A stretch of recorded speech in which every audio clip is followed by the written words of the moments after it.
নমস্কার, শুভ সকাল বন্ধুরা। আমি টিনা আর আমার টিনা ভিলেজ ব্লগের আরও একটি নতুন ব্লগে তোমাদের সবাইকে জানাই অনেক অনেক স্বাগত আর অনেক অনেক ভালোবাসা।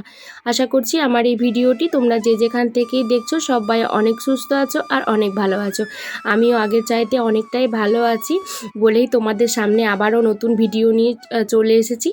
আর দেখো, সকাল সকাল তোমাদেরকে ভগবানের দর্শন করিয়ে দিলাম। আমি তো বলেইছিলাম যে আমার ঘরে আলাদাভাবে আমি ঠাকুর রাখবো, তো সেটা রেখেছি। এবং অনেক দিনই হয়ে গেছে তোমাদের সাথে তো ভিডিও শেয়ার করতে পারিনি, তাই তোমাদেরকে জানানোও হয়নি। তবে শরীরটা সুস্থ হলে এখনও পর্যন্ত মেডিসিনে যে সমস্ত সাইড ইফেক্টগুলো হয় সেগুলো প্রত্যেকটাই আমার শরীরে রয়েছে। এখনও পর্যন্ত বীভৎস দুর্বল রয়েছি। আর খাবার কিছু খেতে পারছি না, মানে খেতে ইচ্ছা করছে, খিদে পাচ্ছে, কিন্তু হয়েছে কি মুখটা পুরো তেতো হয়ে গেছে, মানে যাই খাচ্ছি জলও পর্যন্ত তেতো লাগছে। তো দেখতেই পেলে সকালবেলায় কাজকর্ম শুরু করে দিয়েছি আর মোটামুটি বাসি কাজকর্ম সেরে নিয়ে আমি এখন এসেছি জলখাবার বানাতে। তো এগুলো কুমড়ো দিয়ে করছি, পকোড়া টাইপের। তো এটা দিয়ে মুড়ি খাওয়া হবে। তো বাবুর জন্য আমি কয়েকটা ঝাল ঝাঁটা তুলে নিলাম, তারপরে লঙ্কা গুঁড়ো দিয়েছিলাম, তারপরে কিন্তু আমাদেরগুলো ভেজে নিচ্ছি। বেগুনও রয়েছে ঘরে, কিন্তু বেগুন দিয়ে করলে কেউ খেতে চায় না, তার জন্য বেগুন দিয়ে করলাম না। কুমড়োটা ভীষণ টেস্টি ছিল, তার জন্য কুমড়ো দিয়েই করলাম। আর আমার মুখে কোনো কিছু ভালো লাগছে না, তার জন্য একদম প্রচুর লঙ্কা গুঁড়ো দিয়েছি, পুরো ঝাল ঝাল হয়েছে। তো ভালো লেগেছিলো মুড়িটা খেতে। আর এখানে দেখো কিছুটা বেসন বেঁচেছিলো, তো সেটাকে আমি পেঁয়াজে দিয়ে একটু পকোড়া করে নিলাম। আর এখানে দেখো স্নান টান করে এসে আমি কিন্তু রান্না বসিয়ে দিয়েছি। তো এখানে বেগুন ভাজা করছি, আর পাশের গ্যাসটাতে দেখো ছোট্ট প্রেসার কুকারে ভাত বসিয়েছি, কারণ আমি এখন কয়েকদিন থেকে ভাত খাচ্ছি না। জ্বরটা হলে আমি একদম ভাত খেতে পারি না, আমার ভাত খেতে ইচ্ছা করে না, তার জন্যই রুটি করে নেব। আমার জন্য রান্নাবান্না হয়ে যাওয়ার পরে গ্যাস মুছে তারপর আমি কিন্তু আমার জন্য 3টে রুটি এরকম বানিয়ে নেব। আর এখানে দেখতে পেলে যে ইঁচড় আলু সেদ্ধ করে রেখেছিলাম আমি, সেটাকে ভেজে নিলাম। তারপরে ইঁচড়ের তরকারিটা করে নেব। এখানে 5 ফোড়ন দিলাম, তারপরে কিন্তু পেঁয়াজ দেব। পেঁয়াজের পর রেগুলার যে মশলাগুলো দিই, আদা রসুন পেস্ট, জিরে ধনে গুঁড়ো, এগুলোই দেবো। হলুদ নুন চিনি এ সমস্ত দিয়েই যেমন এঁচোড়ের তরকারি করে সবাই যেমন করে, আমিও ঠিক সেভাবে এঁচোড়ের তরকারিটাকে করব। তবে এখন তো আমার একদমই এই সমস্ত কিছু খেতে ইচ্ছে করছে না। তবে কিছু করার নেই, এঁচোড়টা যেহেতু ঘরের। তোমরা শুনে হয়তো অবাক হবে যে এখন তো কাঁঠালের টাইম, মানে এঁচোড় তো পেকে যাওয়ার সময়, কিন্তু আমরা এখনও পর্যন্ত কেন কাঁচা এঁচোড় খাচ্ছি? আসলে আমাদের গাছের এটাতে মানে দেরিতে এঁচোড় ধরে, তার জন্য আর কি এখনও পর্যন্ত এঁচোড় হয়ে রয়েছে। কিছু কিছু রয়েছে যেগুলো কাঁঠাল হয়েছে, বাট সবগুলো নয়। তো যাই হোক, দেখতে পেলে তোমাদের সাথে কথা বলতে বলতে কিন্তু মশলাটা আমার করা হয়ে গেলো। ওইদিকে দেখো আমার ভাতটা আর একটুখানি ফুটবে বলে আমি সামান্য একটু জল দিয়ে আবার কিন্তু গ্যাসটাকে জ্বালিয়ে দিলাম। 2টো সিটি দিলে খুব বেশি গলে যায়, আর একটা সিটি দিলে আবার তেমনভাবে ভালো করে হয় না, তাই ঠিকঠাকভাবে করে নিতে হয়। আর এখানে দেখো মশলাটা প্রায় আমার কষা হয়ে গেছে। এবার হয়তো তোমরা অনেকেই ভাববে যে কেন আমি এত শরীর অসুস্থতা নিয়েও কাজ করছি। আসলে কি বলো তো, বাবুর কাছে সবসময় একজনকে থাকতে হয়, আর মা ছাড়া ও একদমই থাকতে চায় না, ভালো লাগে না আর কি। তো আমি বসে বসে করে নিচ্ছি, গুছিয়ে বাছিয়ে একসাথে বসে পড়লে অতটা সমস্যা হচ্ছে না। যদিও বা মানে বীভৎস প্রচণ্ড জ্বর নিয়েও আমাকে কাজ করতে হয়েছে, ওই একটাই কারণ বাবুকে কাউকে না কাউকে দেখতেই হয়। তো এখানে দেখো আমি এঁচোড়ের তরকারিটা করেছিলাম, আবার এখানে কিন্তু এঁচোড়ে একটু বড়াও করেছিলাম, মানে একটু সেদ্ধ করা রেখে দিয়েছিলাম, সেটাকে একটু আলু দিয়ে মেখে পেঁয়াজ দিয়ে একটু বেসন দিয়ে ওই সাধারণ যে মশলাগুলো দেয় সেগুলো দিয়ে একটু বড়া ভেজে নিয়েছিলাম। আর এখানে দেখো অরহরের ডাল করেছি, মানে ভাতে যে সমস্ত তরকারিগুলো হয়েছে সেগুলো সবই আমি নিয়েছি, কেবল ভাতটা খাইনি, রুটি খেয়েছি। তো এখানে 2টো রুটি আছে, 2টো রুটি যদি খেতে পারি তবে একটা নেব, তা নয়তো নষ্ট করে লাভ নেই। শুধু শুধু খেতে পারবো না, শরীরটা ভালো লাগছে না আর কি। রান্না করার পর থেকে শরীরটা খুব খারাপ লাগছিল, রান্না করে তারপর বাসন টাসন ধুয়েছি, একদম ভালো লাগছিল না। আর দেখো খাওয়া দাওয়া করার পরে বাসন ধুতে না ধুতে দেখছি এরকম মেঘ চলে এসেছে, আর ওই কোণটা দিয়ে মেঘটা আসতে দেখতেই পাচ্ছ। আর আজকের ভিডিওটা না আমি সম্পূর্ণটা শেষ করতে পারিনি, মানে নেক্সট দিন পর্যন্ত ব্লগটা আর কি কন্টিনিউ করতে হয়েছে, তা নয়তো একটা ভিডিও করা কখনোই সম্ভব হতো না। আর এই যে আবহাওয়াটা দেখছো না, এই আবহাওয়াটা ওই যতক্ষণ বৃষ্টি হয়েছিল ততক্ষণ পর্যন্তই ছিল, তারপরে কিন্তু একদম আবার খুব গরম পড়েছিল আর রোদ্দুর উঠে গেছিলো। কী আর বলবো, তখনই বৃষ্টি তখনই রোদ্দুর, এরকম আবহাওয়ার জন্য প্রত্যেকটা মানুষেরই এখন শরীর অসুস্থ।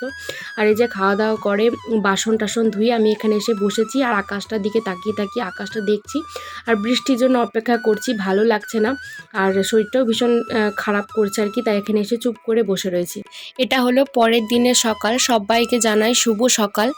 তো কালকে তো আমি আর ভিডিওটা কন্টিনিউ করতে পারিনি, তারপরে আমি শুয়ে পড়েছিলাম। তারপর রাত্রেবেলায় কিন্তু আমি আর উঠতে পারিনি, মানে সন্ধ্যা থেকে আমার আর কোনো রকম খাইও নি উঠিও নি, আমার ভালো লাগছিল না।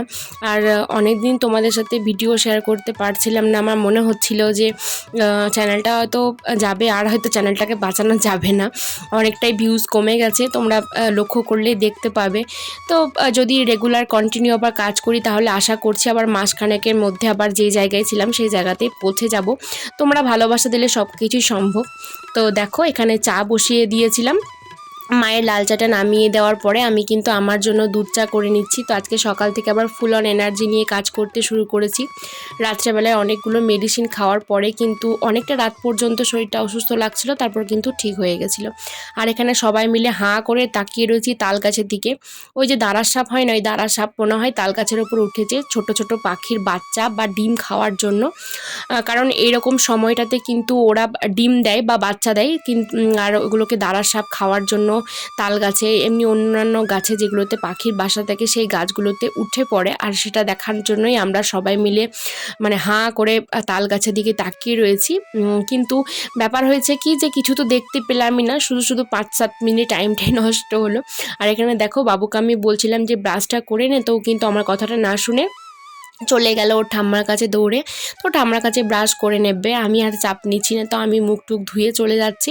এবার চাটাকে নামিয়ে নেব আর খেয়ে নেব, নিজেও খাবো মাকেও দেব। আর ওইদিকে বাবুকে তো আমি আগেই খাইয়ে দিয়েছি, তবে এখন ওকে আমি দুবেলায় হরলিক্সটা দিচ্ছি, কমপ্লেনটা এখন কিছু দিনের জন্য বন্ধ রয়েছে। দেখো খাওয়া দাওয়া কমপ্লিট করার পরে আমার যে বাসি বাসনগুলো ছিল সেগুলো ধুয়ে আমি রান্না করে জল ঝরাতে দিয়ে চলে এসেছি। তারপরে কিন্তু এসে আমি বিছানাটা গুটিয়ে নিয়েছি। বিছানাটা তো গুটিয়ে নিয়েছি, কিন্তু ঘরের অবস্থা দেখলে তোমরা একদম মানে তোমরা কি বলবো, আমার নিজেরই একদম পা দিতে ইচ্ছা করছে না, এত নোংরা হয়ে রয়েছে চারিদিক। আগের দিনে দেখলে সামান্য একটুখানি সরিয়ে আমি ঝাড় দিয়েছিলাম, কিন্তু সেটা তো খুব একটা বেশি নয়।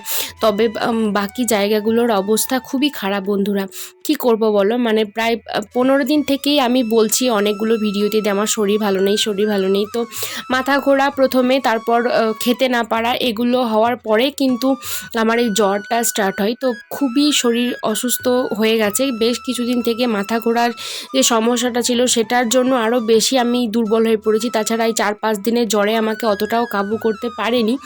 তো যাই হোক, কি আর করা যাবে, যখন শরীর অসুস্থ হয়েছে তখন তো আবার ওষুধ খেতে হবে, ভালো হয়ে যাবে আবার। তো যাই হোক দেখো এখানে কিন্তু কাজকর্ম আমি শুরু করে দিয়েছি, আস্তে আস্তে করে যতটা পারছি গুছিয়ে রাখছি, কারণ আমার আবার একটা জায়গায় যাওয়ার আছে, বেশ কয়েক দিনের জন্যই আমাকে যেতে হবে। আর তার জন্য আমি চেষ্টা করছি যে ঘরটা যতটা সম্ভব গুছিয়ে বাছিয়ে যাওয়ার, কারণ এসে নিয়ে না একদম জঙ্গলের মতো হয়ে থাকে, মনে হয় যেন বেশ কয়েক বছর এই ঘরটায় কোনো মানুষ বাস করেনি। তাছাড়া বাইরেরগুলো পরিষ্কার করার একটা ব্যাপার থাকে। এবার হয় কি, মানে বাইরেরগুলো পরিষ্কার করবে না, ঘরেরগুলো পরিষ্কার করবে, তখন সেই পরিষ্কার করতে করতে ধুলো ঝাড়তে ঝাড়তে আমার আবার শরীর অসুস্থ হয়ে যাবে। আর তার জন্য আমি কোথাও যদি যাই 10-15 দিন বা তার বেশি বা তার কম দিনের জন্য, তাহলে আমি প্রত্যেকটা কাজ মোটামুটি যতটা সম্ভব আমি একদিন করে গুছিয়ে নেওয়ার চেষ্টা করি। যেমন দেখো আজকে কিন্তু আমি এই ঘরটা মোটামুটি পরিষ্কার করে নিলাম, মানে খাটের তলা থেকে আরম্ভ করে, তারপর দেখলে অর্গানাইজার বক্সগুলো টেনে টেনে পরিষ্কার করলাম। অর্গানাইজার বক্সগুলো জিনিসপত্র রাখতে ভীষণ ভালো, আমি সবসময় সবাইকে বলবো যাদের জায়গা অল্প আছে তারা কিন্তু এই জিনিসটা কিনে রাখতে পারো। তোমরা মেকআপ প্রোডাক্টও স্টোর করতে পারবে, তারপরেতে বাচ্চাদের যদি থাকে বাড়িতে বাচ্চাদের জামা কাপড় রাখার জন্য তো ভীষণ ভালো। তবে একটা জিনিস হয় কি বলো তো, খুব ধুলো ধরে। তোমাদের বাড়িতে যদি ধুলো ময়লার সমস্যা না থেকে থাকে, ঝুল এইসবের সমস্যা না থেকে থাকে, তাহলে কিন্তু চোখ বন্ধ করে তোমরা কিনতে পারো। কিন্তু আমার সমস্যা হয় কি, আমাদের এখানে যেহেতু মাটির ঘর আর বিভৎস ধুলো হয়, আর মানে ঝুলও পড়ে প্রচণ্ড পরিমাণে, মাকড়সা ঝুল তৈরি করে, তার জন্যই একটু সমস্যা হয়ে যায়।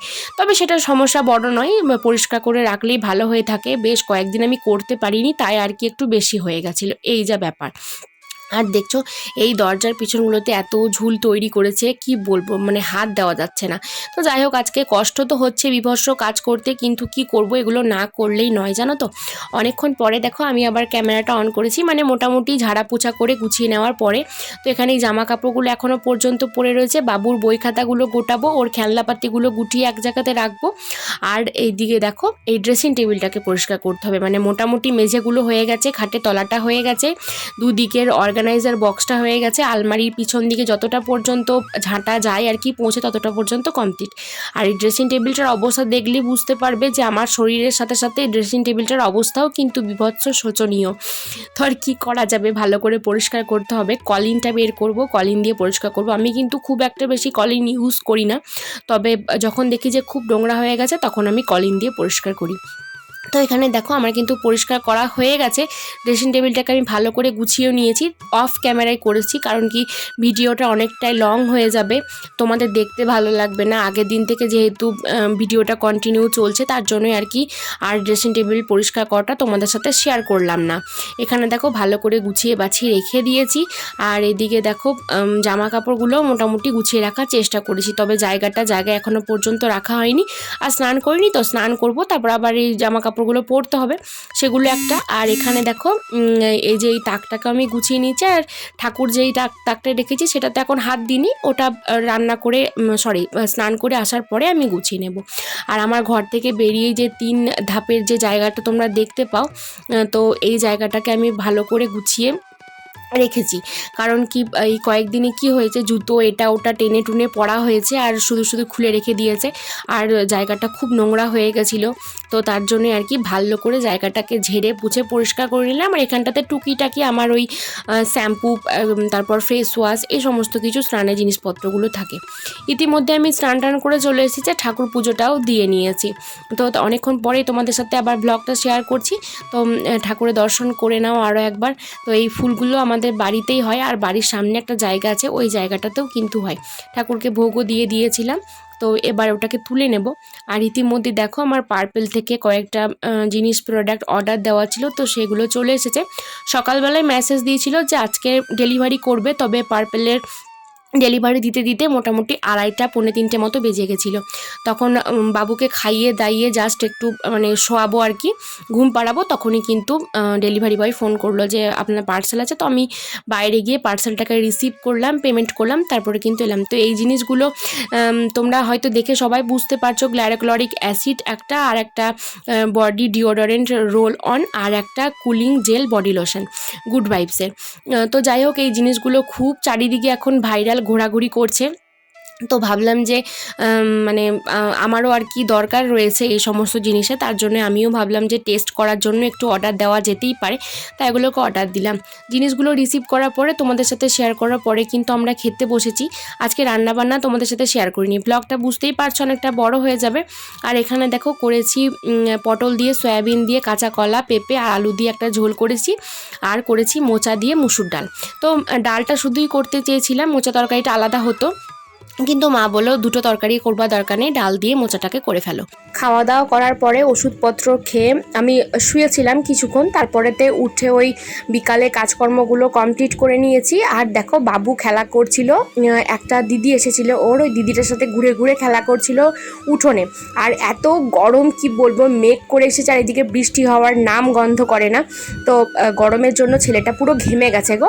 আর তার জন্য ওকে জামাটা চেঞ্জ করিয়ে ওই জামাটা দিয়েই কিন্তু ওর গাটা একটু মুছিয়ে দিলাম। কারণ এখন তো ধরো যদি এসিতে থাকে তাহলে কিন্তু ওকে যদি ঠান্ডা জলের গামছা দিয়ে গাটা মুছিয়ে দিই তাহলে কিন্তু ওর ঠান্ডা লেগে যাওয়ার চান্স থাকে। আর এই কয়টা দিন না ওকে মানে ওর কাছ থেকে আমি একটু দূরে দূরেই ছিলাম। কারণটা হলো যে একে তো আমার জ্বর ঠান্ডা লেগেছে, তার মধ্যে আবার যদি ওর ঠান্ডা লেগে যায়, জ্বর আসে, তাহলে কিন্তু আমার খুব কষ্ট হবে। আর তাছাড়া জ্বর এলে না বাচ্চাটা ভীষণ কষ্ট পায়, খাওয়া দাওয়া ছেড়ে দেয়। তো বন্ধুরা, আজকের এই ভিডিওটার মধ্যে তোমাদের যদি কিছু ভালো লেগে থাকে তাহলে প্লিজ একটা লাইক করে দিও, কমেন্ট করে জানিও কেমন লেগেছে। আর আগের দিনের ভিডিওতে তোমরা অনেকেই কমেন্ট করেছো এবং বলেছো যে তোমাদের বাড়িতে অনেকেরই শরীর অসুস্থ, তো তোমাদের বাড়ির প্রত্যেকের সুস্থতা কামনা করি। আর তোমরা নিজেদেরও যত্ন করো, নিজেদেরও খেয়াল রেখো, সময়টা খুব খারাপ, বাচ্চাদের খেয়াল রেখো। তো সবাই খুব ভালো থেকো। আর হ্যাঁ, যারা নতুন নতুন বন্ধু রয়েছো এখনও পর্যন্ত আমার চ্যানেলটা সাবস্ক্রাইব করোনি, তারা প্লিজ আমার চ্যানেলটা সাবস্ক্রাইব করে নিও। দেখা হবে নতুন একটা ভিডিওতে। টাটা।